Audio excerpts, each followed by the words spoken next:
I'm here because I just bought this 2002 Boxster S and I'm going to be driving it across America. Chicago's a very cool city. I like American cities. The world's largest truck stop. This is Iowa 80. It was all going so well. If I'm honest, it's all been going a bit too well. It's a dead battery.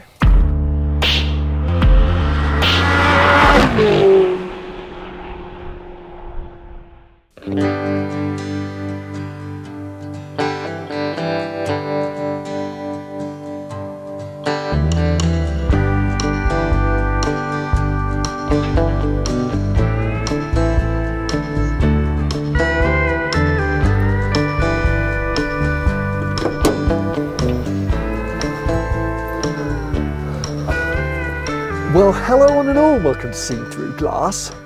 If you saw last week's video, you'll know that I bought this 2002 Boxster S and I drove it from New York to Colorado because I'm on my way to California for Monterey Car Week. Slight issue is, as I arrived here in Colorado, I think the battery on the Boxster died. I don't know for certain because I've only owned this car for 4 days, I'm still figuring it out. Also, I'm just not particularly mechanically minded. I know lots of you will laugh about that, but anyway, for me, all the symptoms were pointing towards a dead battery. So last night I popped down to a local auto parts store about 20 minutes from my hotel, bought a fresh battery and some tools, and I'm going to have a go at replacing this battery myself. I've never done anything like this before. I think there's quite a high chance I'm going to electrocute myself, but I watched a few YouTube videos, it looked fairly straightforward. And I'm hoping this will resolve the issues and it's not a wider alternator problem or just, I don't know, a wiring issue. I don't know. I'm not going to think about that. Let's change the battery and hope we can continue on with our journey.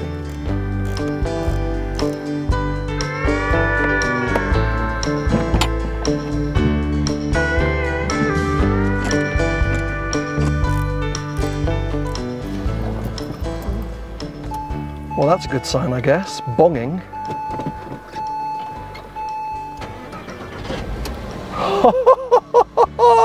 Oh, I've still got the battery light. Does that mean it's an alternator issue? I mean, the car's alive. The thing is, I don't have much choice but to continue. Firstly, I don't have another reservation at this hotel. I've got other reservations I need to make and I need to get to California. I feel like, well, I've got a jumper pack. I mean, the car is on and running. Only thing is, tonight I'm heading into the desert, which isn't great. I reckon we pack up and hit the road and see what happens. And just keep our fingers crossed. Part of the adventure, hey?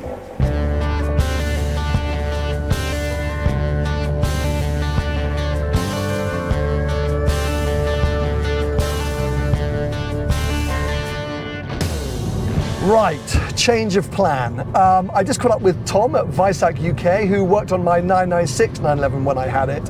And he said, I'm fairly certain your alternator's gone, and maybe the alternator regulator or one or the other. I mean, he's like, you need to get it fixed because it will leave you by the side of the road if you don't do anything about it.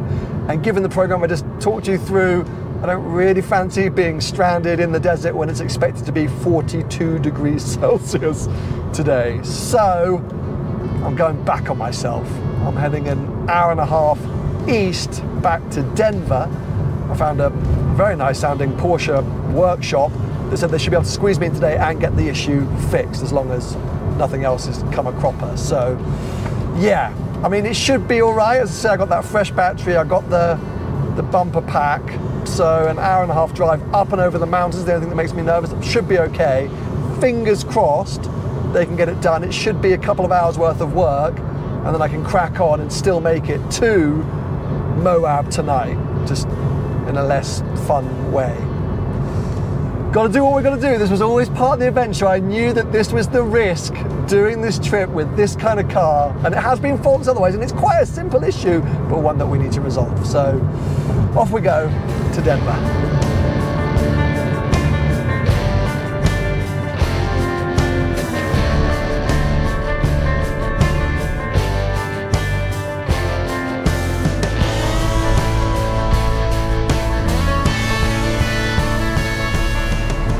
So I've made it down to Auto Imports of Denver. I have no idea if this is the right place to be, but a very helpful man inside called Bo has taken the keys, and him and his team are going to look over the car, try to detect the problem and fix it today. They said they're going to need at least a couple of hours to look it over. They've got a busy day I've called last minute. Theoretically, if it is the alternator, as I suspect, it should then be another couple of hours after that. So, it's 11:30. I hope to be out of here by 5 p.m. Then it's a 5-hour drive to my hotel, means I get there around 10 and restart tomorrow. That's best case scenario. Anyway, for now I'm going to go find a coffee shop and wait for hopefully good news.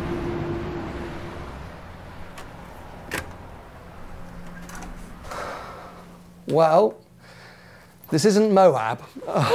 I'm still in Denver and I've just checked into a hotel for the night. Sadly, car's not ready. Car's not fixed yet. Not necessarily a bigger job than we first thought, just a longer one. It is the alternator that needs to be replaced. Whilst the guys were in there, they're like, the belts need to be replaced as well. And we found a chewed through wire for the knock sensor. And if that fails, the car's gonna go into limp mode. And I was like, oh, okay, and all of this stuff, it takes time. They've been great, I have to say. I'm checking everything they're telling me with Tom from Visac UK and a few other contacts, and they're bang on the money.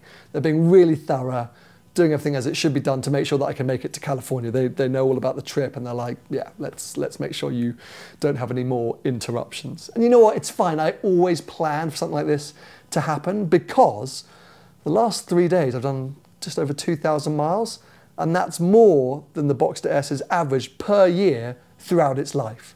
When I bought it, it had 45,000 miles on the clock, 22 years old, so yeah, if you do the maths. I've been putting it through its paces, and it's only right that something's popped up its head and gone, this is a bit stressful. At the end of the day, the alternator is not a big deal. And all of the stuff I just mentioned is all in the same area. And so the guys have been good. They're like, let's just tick it all off. So yeah, I'm going to set up camp here. Then hopefully tomorrow morning around 10 or 11 o'clock, I'm pushing that team really hard, being like, oh, I need to get back on the road.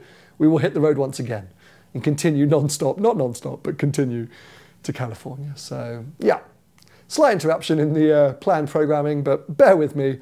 The adventure will hopefully soon continue.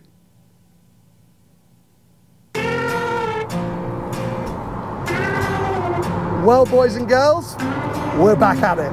I got a call about an hour ago saying that the car was ready. As you can see, I'm back on the road. Long story short, we think it was rodent damage. The guys found signs of chewed through wires around the alternator, obviously around the knock sensor as well. So it suggests at some point in this car's previous life, it was stored somewhere where maybe rats and mice were around. That's not a great sign, so the guys did actually have a quick look around all the other areas where they could see wiring. They didn't find any other signs of damage, but it is something worth keeping an eye on. It's a very common problem in this country and with Porsche, Volkswagen, etc. Anyway, I'm going to have to put it out of my mind because we are back up and running. They did a fantastic job. So yeah, it was the alternator that was replaced. The belt, the reason they did the belts, they have to take the belts off to access the alternator. They're like, well, we shouldn't put used belts on, let's put a fresh set of belts on. And then that knock sensor, which I mentioned, which actually they just took off on another car. So we didn't have to order in any parts or anything like that. They were actually really great. Huge shout out to Auto Imports of Denver. They were fantastic and they did the job as quickly as they could. And I'm back up and running. A little bit pricey though, $2,500 to get all that work done. Could I have got it done cheaper? Probably, but I didn't have many options. I was up against it. They were the first people that said, yes, we can get your car in today. And I am pleased with the work. So even if it's cost me a little bit more than I was hoping or expecting, it is what it is. I do have to consider it though in the overall challenge, because don't forget, I set myself this challenge of flying here to America, buying a car, driving it to Monterey Car Week, and then selling it and losing less than it was going to cost me to ship my GT3 here. I think we've still got quite a lot of room, or quite a lot of buffer at the moment, but things like that are going to start eating into it. Luckily though, all my hotels were very understanding. I was able to make some rearrangements and cancel some things without any charges. So we're still off to the desert. We've got a lot of time to catch up though, because I'm about 24 hours behind schedule. We've missed 24 hours on the road. So I'm going to put my head down, going back up and over the mountains again towards Utah. So I'll see you over there somewhere. I'm in the back seat. You should probably take the wheel. I'm kind of twisted inside, and I don't know where I'm going. I'm just here for the ride, okay? Fuck, here comes a double vision. Does Megan Fox have a twin or something? Might be the Prozac kicking in, but she tossed her drink in my face and I didn't even flinch. Let me put the window up just to reduce the buffeting. I'm not sure if you saw last week's video, part 1 of this road trip, and if you did, whether you remember, I kept banging on about the fact I just wanted to get west.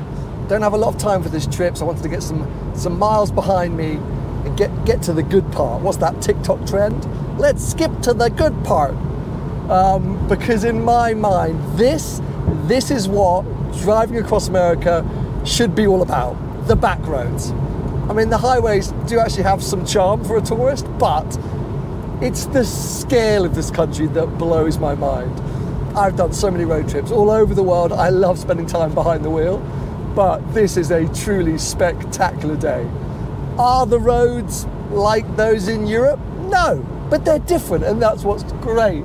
You just look around and it's outrageous.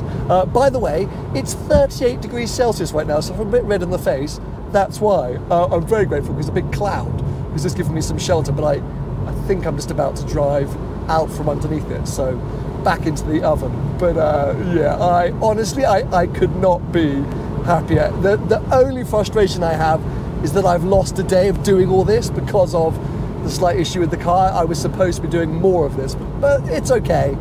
I can't be complaining. Life is life, and this definitely makes up for it. Interesting notes on the car. I've learned that really this car is dead below 4,500 RPM. You got to keep the revs up. If you can't hear the engine and exhaust, there you go, nothing's going on. The thing is, this road is super long and flowy and wide. I don't really feel the need to attack it. I'm just cruising, and I've got my music going. I'm trying not to get too sunburned, but I know I'm burnt to a crisp. It'll be worth it. That's convertible life, isn't it? So, back with the classic American rock music, and we'll power on this epic road towards Utah.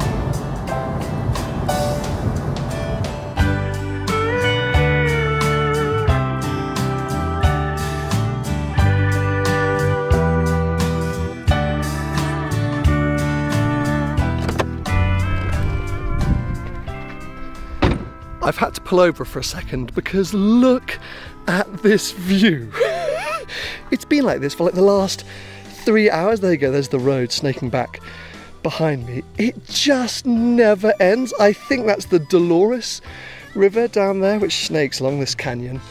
We're heading that way towards Utah. I don't think we're in Utah yet, but yeah, the color of these rocks. I mean, look. Look what's behind me. I mean, look how cool the box looks I have. So I'm so happy with this car in this location. Okay, fine, it is not, well, in this day and age, it's not that sporty. Obviously, it was a sports car back in 2002. It does feel pretty underpowered on these big, huge open roads, but it doesn't matter. Visually, I love it. It's so nice on the road. It's just lovely to drive, but I cannot get over this scenery. It is taking me forever to get along this road because I keep pulling over to take photos and videos and whatever, but oh yeah, it's a pretty good day, people. It is a pretty good day.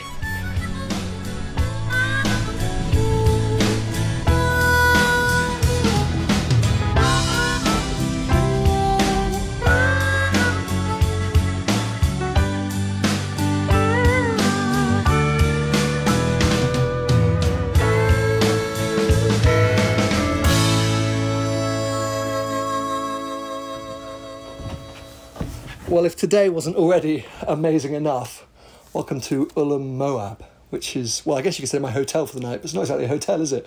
I'm essentially glamping in the middle of the desert. It's the tent I'm going to be staying in tonight, but I'm so excited for it. This place only opened about 12 months ago. I found it online. I'm super glad I booked it because it feels like a totally different experience to what I've had so far on this trip. The drive up here to Ulam, slightly interesting, because as I mentioned, middle of the desert. More on that, I guess, in the morning. But yeah, it's been a fantastic but an exhausting day with the heat and the long drive. So I'm going to put my feet up. There's an amazing restaurant just up on the hill. Can have a nice refreshing drink. There's a shower in this tent, so I'm going to have one of those showers and get a good night's sleep. Then we'll be up early in the morning to start all over again. Oh, by the way, there is another reason why I booked this specific kind of glamping resort. It's because, well, that big rock over there, it's called Looking Glass. felt on brand. Anyway, good night.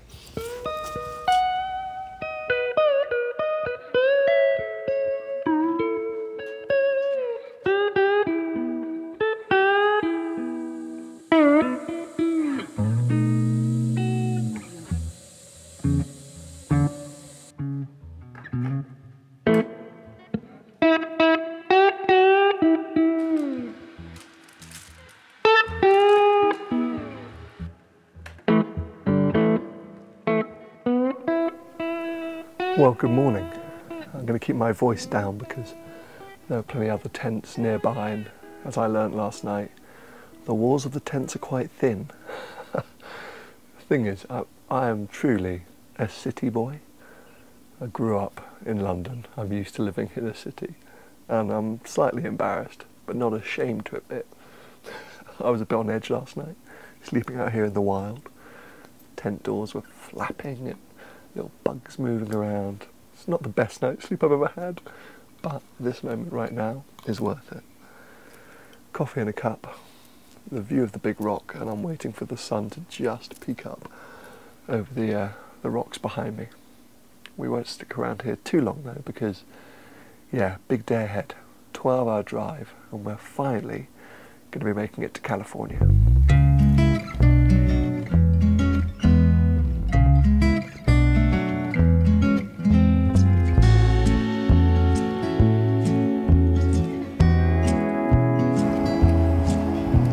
I guess if one is going to stay at a remote desert glamping site, one should expect to take a remote dirt track to get there. But arriving last night, and even leaving this morning, I was like, I feel so sorry for this car.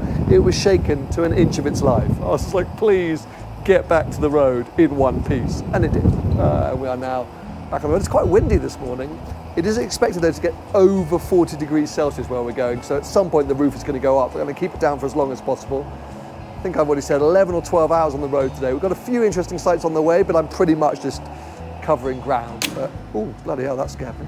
Luckily, it's just a beautiful part of the world. So even if I'm doing long miles, it's definitely not boring.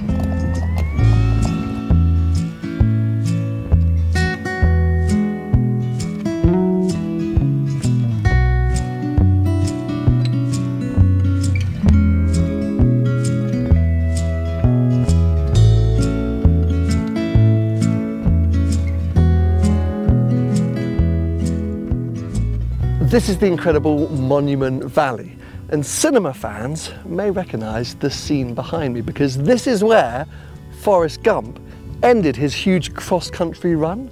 So Tom Hanks in the film turns around just down there. You might now remember, but it's become a sort of an image that's synonymous with big US road trips. It's this iconic shot of a long straight road heading towards these big red rock monuments. It's very cool. It's also very busy.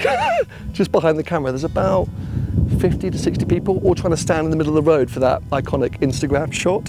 I've come a little bit further down, so I'm basically ruining all their photos because I don't really care about the Instagram shot of me in the road. I want to get some shots of the car before we then continue. But yeah, Monument Valley itself, 100% must do. The scenery for the last 30 to 40 minutes has been spectacular.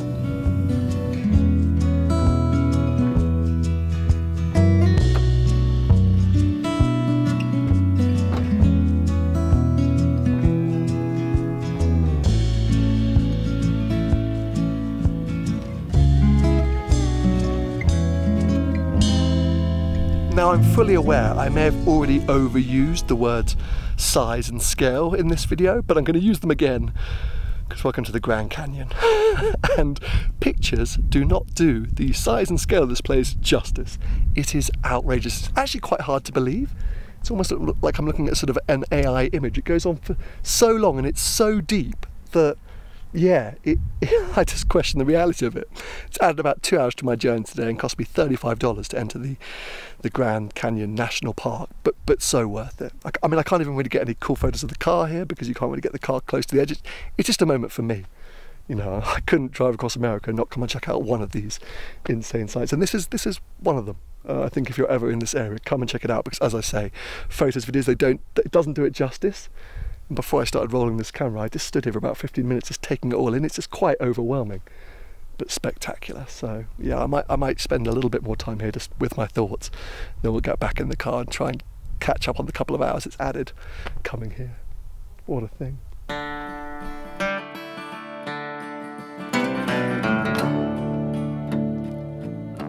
Come all you young rounders, and a story I'll tell of the promise of heaven and the warning of hell. But take heed where you ramble, or too soon you will go way up on the hillside where the flowers grow. Well, you joined me 4 hours down the road, and I'm ecstatic to say I'm in California, the final state I'm going to be visiting with my Boxster S. It's not the finish of my time with this car or my adventure with this car, but it's at least the end of one chapter, which is the cross-country road trip. We're not quite at the finishing line of that though either, because tomorrow we'll be heading to LA, where I'll then take a break for a few days before heading up to Monterey for Car Week. But right now, I'm guessing this is Death Valley. If it's not Death Valley, God, Death Valley must be awful, because right now, outside, it's 46.6 degrees Celsius. 46.6. The heat is pouring through the glass. I mean, it's just this vast, arid landscape with these kind of mountainous peaks on the horizon. But I don't really know how we're still going. This little car, I mean, Porsche must have done some pretty extreme heat testing back in the day. It just keeps trucking along. I keep checking the temperatures every now and again. Tyres, obviously those brand new Continentals seem to be holding up fairly well. I mean, there is an element of nerves, I've got to be honest, because it is quite extreme to drive in these temperatures. I did do it once before in Australia with the Carrera T, so every time I seem to be experiencing plus 45 degrees Celsius, I'm in a Porsche. I'm hoping that that's going to continue to be a good thing. But yeah, it's a weird old part of the world, this one, and I'm quite keen to get out of it. Stopping tonight in Joshua Tree. It's going to be just as hot, but at least will give us a bit of a rest. And then I'll continue on tomorrow, yes, into LA, as I mentioned. So, wish me luck, people. We're going to keep trucking along. And the heart is a hunter, always knows of its prey.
Have I really arrived in California until I've been to a car meet?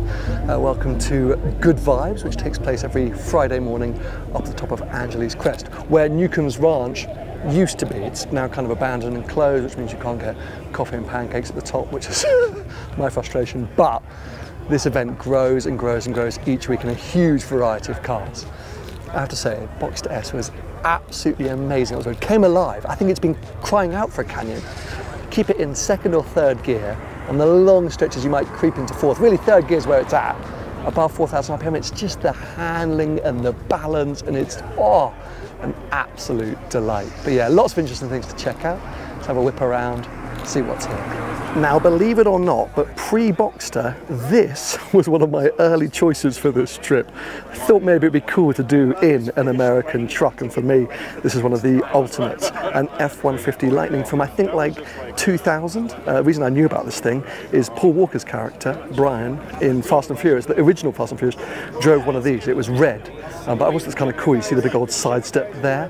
But I turned against it because I was like, well, a bit boring to do in the truck, even though I really like the idea of this. Now, there are 2 or 3 of these new Civic Type Rs up here, and I have to say, I think this would be a near perfect choice for Angeles Crest Highway. The perfect amount of power, handling, balance, just everything about it is spot on. That's a very good choice. But we have to also mention, this is what I mean by variety of, firstly, Californian car mates, but also this good vibes setup. And that is just ridiculous. Got a Scooby over there as well. But yeah, that for me, definitely one of the picks out of everything here. Well, this is pretty wild, an E36 M3 Evo. This green paint in this sunlight is absolutely amazing. Also, Sparco racing seat for the driver, bang on. Yeah, that looks fantastic. I think it's been lowered slightly. The thing with America, I mean, the things that sound the best are often the trucks. But yeah, that's sitting really nicely. And so that draws an end to my cross-country road trip. Some 3,400 miles later, I've driven across America in my 2002 Boxster S, this little car. Honestly, I'm kind of falling in love. I would literally go back and do that trip all over again right now. Like with the drop of a hat, I would do it again.